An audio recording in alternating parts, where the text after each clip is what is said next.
পাত্র কিভাবে মেয়েকে দেখে তার দিনদারিতা বুঝবে, পাত্র মেয়েকে কিভাবে দেখলে তার দিনদারিতা বুঝবে, বোরকা পরা দেখলে কি হবে কিনা, মানে এরকম না, এবং পাত্রের কি কি যোগ্যতা লাগবে, মেয়ের ফ্যামিলির কালচার দেখলে বোঝা যাবে তার দিনদারি কতটুকু।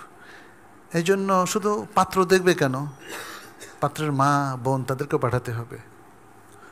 এমনি বেড়াতে যে চা খাবে, একটু গল্প করবে বিকেলবেলা, ব্যাস, কিছু জিজ্ঞেস করার দরকার নেই, চলে আসবে। 10 মিনিট একটা বাসায় থাকলে বোঝা যায় তাদের দিনদারি লেভেল কতটুকু তাদের ইমানের লেভেল, সহি আকীদা কিংবা তাকওয়া বোঝা যাবে কিনা। তবে যিনি বুঝবেন তাকে তো আসলে সে এক্সপার্টটা হতে হবে, ইমান তার নিজের মধ্যে থাকতে হবে, তাকওয়া তার থাকতে হবে, তাইলে না তাকওয়ার লেভেলটা বুঝবেন। তার নিজেরই তাকওয়া নাই, ইমান নাই, তাইলে উনি কেমনে পরীক্ষা করবেন? বুঝতে পারছেন তো?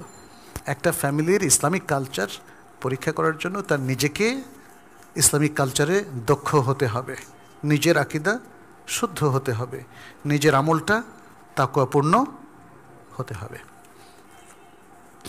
তারপরে আপনি 5 মিনিট থাকলে বুঝতে পারবেন।